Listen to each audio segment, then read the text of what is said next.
Hello everyone, I Priyanka welcome you all to PVR कक्षा। आज की हमारी जो क्लास रहेगी उसमें हम 2024 पार्ट 1 के जो पीवाईक्यू हैं फॉर द सब्जेक्ट पॉलिटी वो देखने वाले हैं।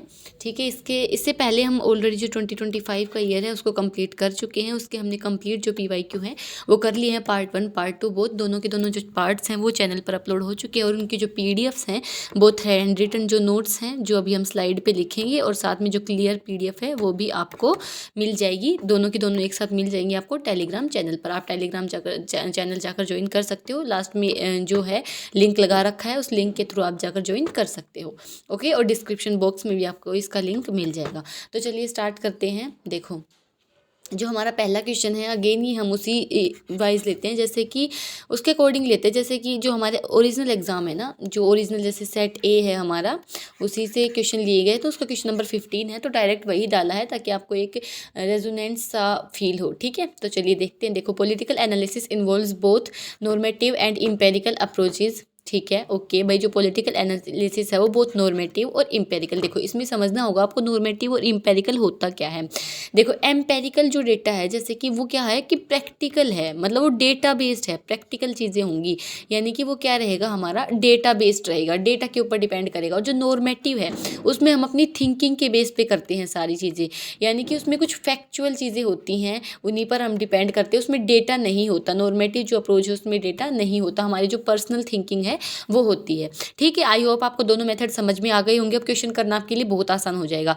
देखो, which of the following statement is or are correct about the two approaches. देखते हैं, चलो क्या क्या स्टेटमेंट गिवन है। देखो, knowledge acquire through empirical approach is value loaded. जी नहीं, वैल्यू लोडेड तो वो होगी जो हम अपनी पर्सनल थिंकिंग के थ्रू करते हैं। फॉर एग्जांपल, उसमें हमारी जो वैल्यूज़ हैं वो आ जाएंगी। अगर मान लो आपको कोई कहे कि अब आपको ना एक रिलीजन दिया गया है और उसके ऊपर आपको रिसर्च करनी है, और फॉर एग्जांपल आप किसी और रिलीजन से बिलोंग करते हो, तो क्या आपकी उस रिलीजन की जो पर्टिकुलर वैल्यूज़ है वो नहीं आएंगी? आपके मन में आप चाहे कितना भी कोशिश करोगे, बट स्टिल वो वैल्यूज़ आपको इम्पैक्ट करेंगी, वो थिंकिंग आपको इम्पैक्ट करेगी। तो बिल्कुल गलत है। इम्पेरिकल अप्रोच में इसका बिल्कुल उल्टा होता है, जिसमें हम ऑब्जेक्टिवली सारी चीज़ें करते हैं। तो ये दोनों ना आपस में चेंज कर दी गई थी।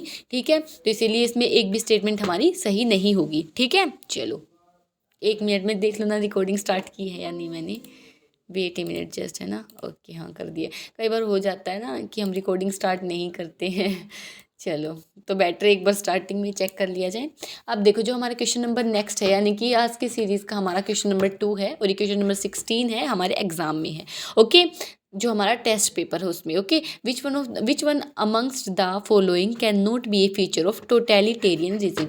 अब आपने देखो, ये क्वेश्चन जब हम स्टार्टिंग में पढ़ते हैं ना बहुत टफ लगेगा, लेकिन जैसे ही आपने पढ़ा ना, तो आपने कहीं ना कहीं साइंस में भी पढ़ा होगा कि जो साइंस है वो बेस होती है एम्पेरिकल रिसर्च पर, है ना। ये चीज़ हम बहुत नॉर्मली अपनी लाइफ में पढ़ते हैं कॉमनली, लेकिन जैसे ये क्वेश्चन देखा घबरा जाते हैं कि यार ये क्या पूछ लिया, मतलब कि ये तो हमने कभी पढ़ा ही नहीं। लेकिन आप देखो, इसमें बिल्कुल है ना कॉमन सेंस लगी है, बिल्कुल इसमें कॉमन सेंस लगी है हमारी, कोई हमें किसी चीज़ को याद करने की जरूरत नहीं थी। और ऐसा ही सेम क्वेश्चन ये है। अब आपको नहीं भी पता ना टोटलिटेरियन रिजिम क्या है, तो देखते हैं उसका तरीका क्या करने का। देखो, state control of the political and often personal realms of, personal realm मतलब जो पर्सनल लाइफ है हमारी, ऑफ इंडिविजुअल लाइफ। ठीक है, पर्सनल रियलम्स में भी वो क्या करता है, कंट्रोल करता है स्टेट। नेगेटिव स्टेटमेंट है। ठीक है, a monopoly of the means of mass communication, again negative statement है।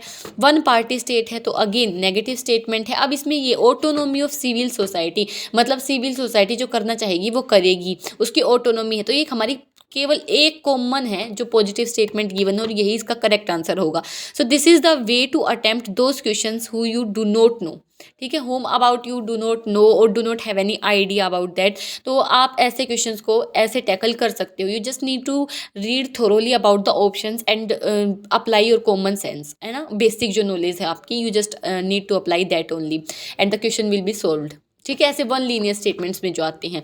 अब देखो, लेट अस सी, देखो जो तीनों चीज़ें हैं ना, ये तीनों की तीनों ही हमारे जो टोटलिटेरियन रिजिम है इसकी डेफिनेशन में हम पढ़ते हैं कि टोटलिटेरियन मतलब सर्वाधिकार, है ना, हर चीज़ पर अधिकार हो जाता है। 1 मिनट, इसको अच्छे से लिख देते हैं। ठीक है, सर्वाधिकार, अगर आपको कई बार इंग्लिश में ना समझ आए ना तो हिंदी में जाकर पढ़ लिया करो, उसमें आसानी से समझ आ जाता है। सर्वाधिकार मतलब हर एक चीज़ पर अधिकार है, पर्सनल रियलम्स है, मास ऑफ कम्युनिकेशन है, वन पार्टी स्टेट है, सारे टोटलिटेरियन रिजीम का ही बात करता है। ओके, चलो moving on to the next question that states which of the following statements are not correct. इसमें पूछा है कि कौन सी ऐसी स्टेटमेंट्स जो नॉट करेक्ट है। Very very important, this point is very very important. ठीक है, इसको पढ़ना है और ध्यान भी रखना है। देखो फर्स्ट स्टेटमेंट क्या है कि इन world politics okay hard power और सॉफ्ट पावर, आपने दो पावर्स सुनी होंगी न्यूज़ में, जो न्यूज़ पढ़ते हैं डेली न्यूज़पेपर पढ़ते हैं उनको तो एक आइडिया होगा, बट स्टिल एक बार इसको बता देते हैं।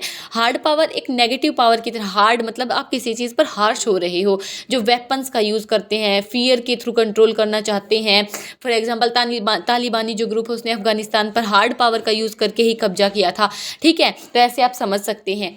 देखो in world politics hard power can be exercise by both states and other actors. जी हाँ, हो सकती है, तो ये बिल्कुल सही है, चाहे वो अदर एक्टर्स हैं, फॉर एग्जांपल स्टेट्स के अलावा ब्यूरोक्रेसी है वो भी कर सकती है हार्ड पावर का यूज़ करके, है ना। फॉर एग्जांपल आर्मी है, आपने सुना होगा, मिलिट्री को बहुत बार सुना होगा, है ना। ये जैसे कि म्यांमार आर्मी है उसमें भी हुआ था तख्ता पलट, तो वो आर्मी ने ही किया था, तो अदर एक्टर भी कर सकते हैं ना हार्ड पावर का यूज़, इसमें ये बताया गया है। अब देखो नेक्स्ट क्या है, the term Washington consensus refers to a policy that seeks intervention in the market. क्या वाशिंगटन जो कन्वेंशन, देखो इसमें नेगेटिव है ना, कुछ नेगेटिव इमेज दिखाई गई है, तो आपको हमेशा एक ध्यान रखना है कि जो इंटरनेशनल कन्वेंशंस होते हैं ना, ये ऑलमोस्ट जितने भी हमारे इंटरनेशनल कन्वेंशंस है ना, कंसेंसस की बात कर लो, वो पॉजिटिव इमेज में ही जाते हैं। doesn't matter whether they are implementing that policy or not, but still they always make positive policies. They never make such kind of negative policies that आप कह सकते हो कि जो मतलब एक नेगेटिव इम्प्रेशन पुट ऑन करे पब्लिक के ऊपर, है ना। तो ये बिल्कुल हमारी स्टेटमेंट हमें विश्वास वाली ही नहीं होगी। ठीक है, तो इसको हम काट देंगे। तो इसमें पूछा है नोट करेक्ट। देखो सेकंड स्टेटमेंट क्या है कि globalisation is necessarily economic not cultural. Again एक ऐसी स्टेटमेंट है जिसमें हमारा मन नहीं मानेगा भाई।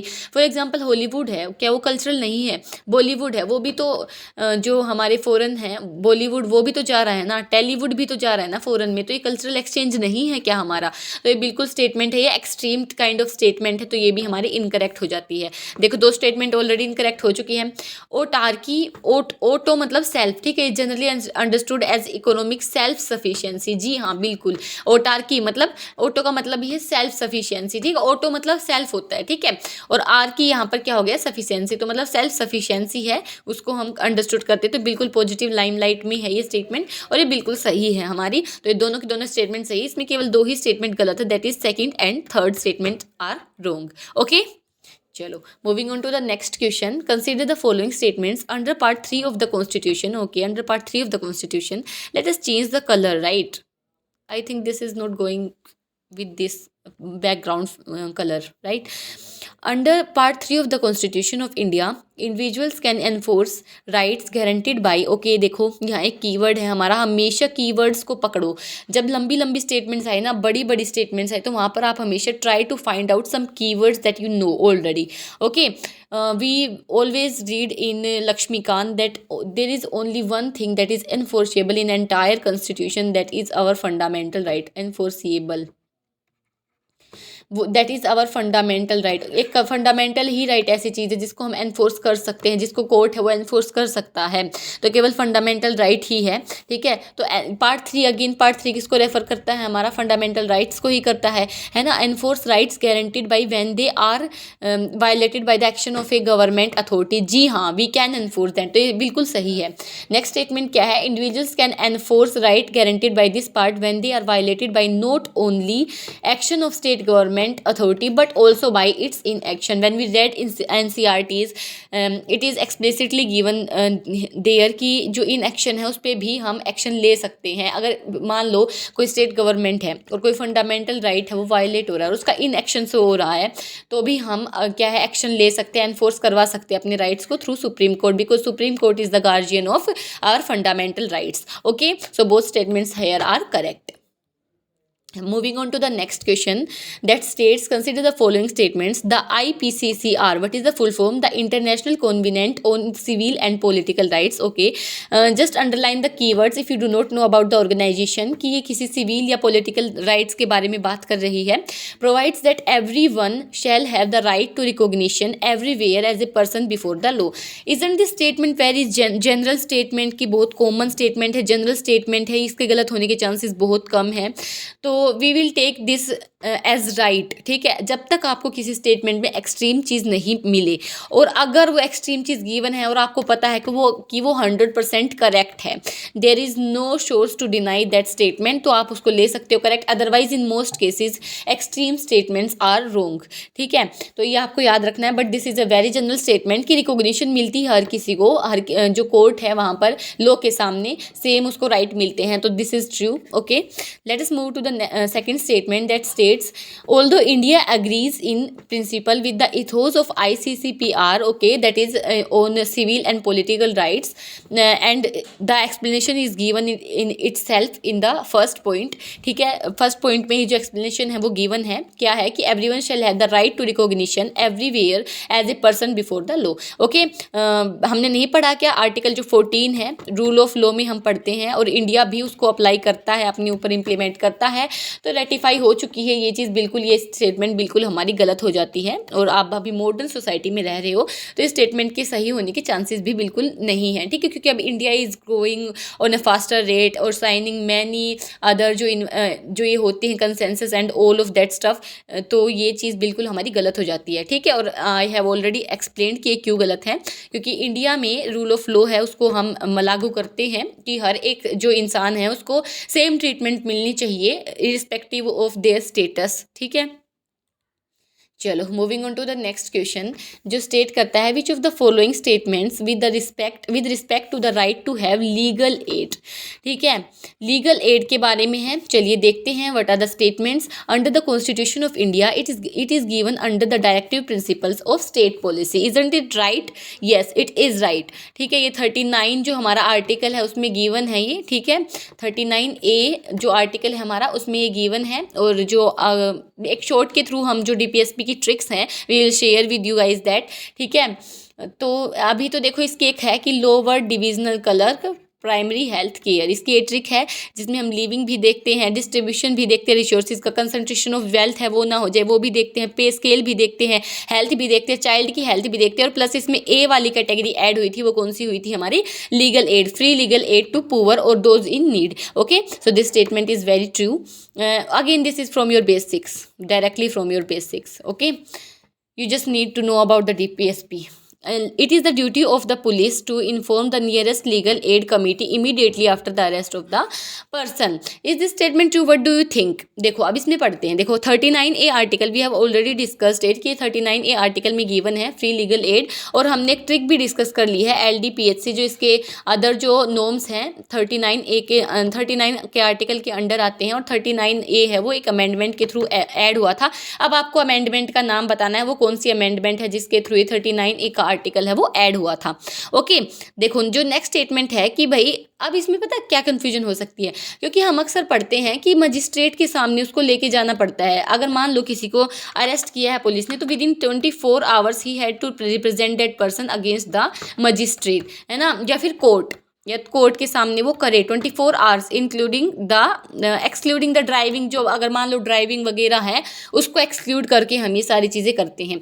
तो जी हाँ, ये बिल्कुल सही स्टेटमेंट है हमारी कि जो नियरेस्ट लीगल एड कमेटी है उसको इन्फॉर्म करना पड़ता है if the person needed that, so that the committee can help that person. ठीक है, in fighting his or her case. Okay, चलो moving on to the next question that states which of the following statements as per the universal declaration of human rights is or are correct. Again ये हमारी universal declaration. अब देखो seeing this question you might be in shock कि यार ये कहाँ से पूछ लिया, ये एक इंटरनेशनल ऑर्गेनाइजेशन है, we have not studied it.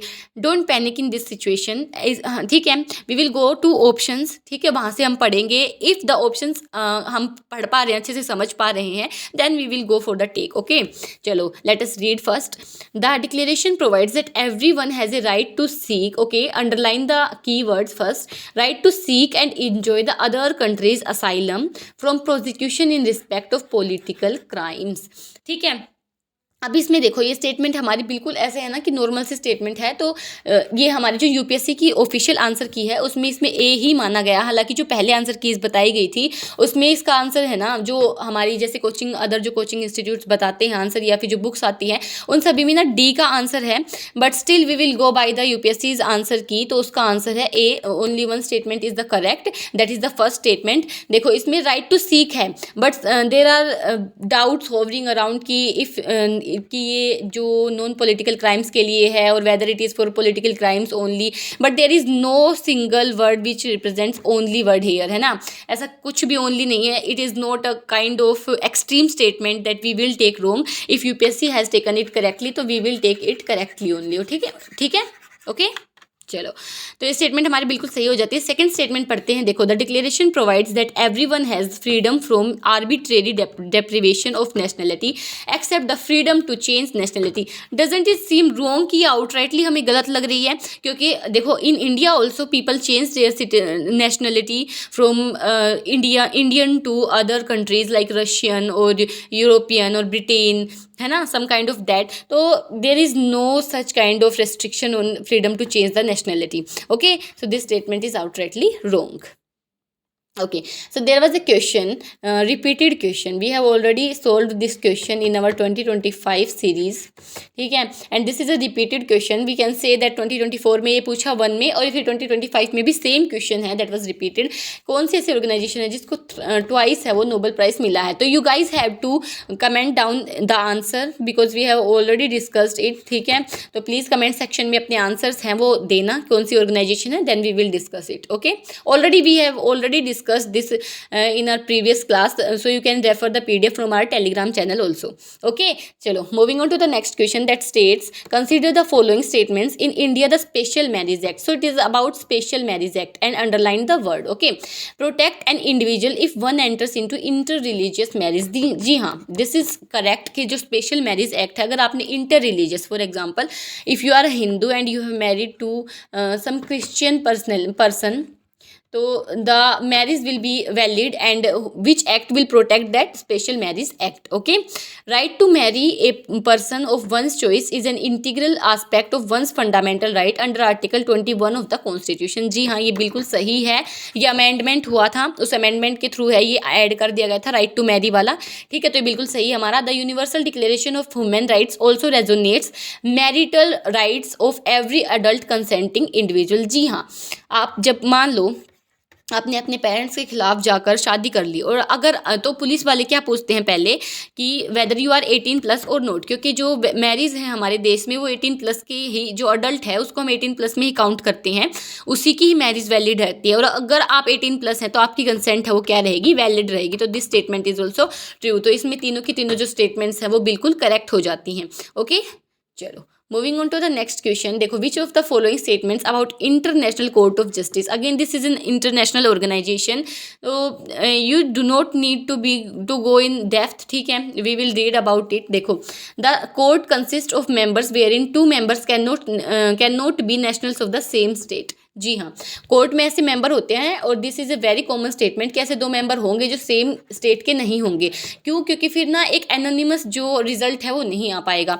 ठीक है, तो ये बिल्कुल करेक्ट स्टेटमेंट है हमारी, इसमें कोई भी ऐसे एक्सट्रीम नहीं और ना ऐसे है कि जिसको हम ना माने। Okay, the general assembly and the security council proceed independently of one another to elect the members of the court. जी हाँ, ये बिल्कुल सही है कि जो जनरल असेंबली और जो सिक्योरिटी काउंसिल है वो इंडिपेंडेंटली वर्क करती हैं और अपने जो मेंबर्स इलेक्ट करने के लिए। तो ये भी हमारी सही है, तो इसमें correct answer would be C, option C. ठीक है, चलो, which one of the following is not under the jurisdiction of protection of human rights act. देखो, don't get confused with this kind of things कि यार कि ma'am बहुत ज़्यादा international organisation से पूछ रहे हैं, तो should we study whole international organisation that were form till date. तो ऐसा कुछ भी नहीं है, there are few repeated only. ठीक है, जब एंड पे चलेंगे ना, हम 2020 का जब सोल्व कर रहे होंगे तो आप खुद बताओगे कि मैम देखो सिर्फ यही कुछ ऑर्गेनाइजेशन है जिनमें से बार बार क्वेश्चन बन रहे हैं, तो you need not to be afraid about that. Okay, चलो देखो, प्रोटेक्शन ऑफ ह्यूमन राइट्स, और आपने देखा होगा ना ऑप्शंस भी कितने ऐसे कैजुअल से बना रखे हैं कि जनरल स्टेटमेंट्स हैं जो ट्रू ही हम लेते हैं। ओके, देखते हैं। चलो देखो, विच one of the following is not under the jurisdiction of protection of human rights 1993। चलिए देखते हैं। NHRC है हमारा, ठीक है, SHRC जो स्टेट लेवल पे है, ह्यूमन राइट्स कोर्ट है और ह्यूमन राइट्स काउंसिल है।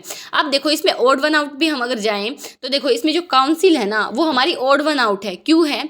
देखो कमीशन है, ये भी हमारा एक तरीके से कमीशन है और ये भी हमारा कमीशन है। अगर ये होगा तो ये भी होगा ह्यूमन राइट्स के अंडर, एक्ट के अंदर, ठीक है। तो ये दोनों तो हम आउटराइटली हटा सकते हैं। हम देखो थर्ड बच गए कि कोर्ट और काउंसिल, तो कौन सा ज़्यादा हाई अथॉरिटी रखेगा? कोर्ट्स रखेंगे ना, तो कोर्ट्स आएगा। इसका करेक्ट आंसर हो जाएगा हमारा ह्यूमन राइट्स काउंसिल, ठीक है।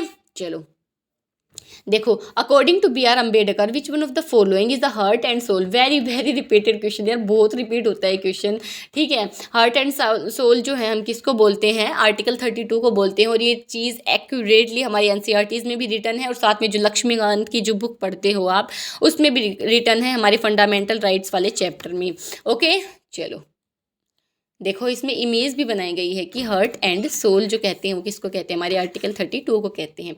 Okay, who among the following filed the writ petition, okay, keyword writ petition that led to famous verdict of Supreme Court of India recognizing right to privacy। देखो बहुत repeated question है। Right to privacy भी 2024 का जो UPSC हुआ था उसमें भी आया था, उससे पहले भी मेरे को ईयर नहीं याद है, बट ये UPSC में पूछ लिया गया है, जो UPSC CSC वाला एग्जाम होता है ना उसमें।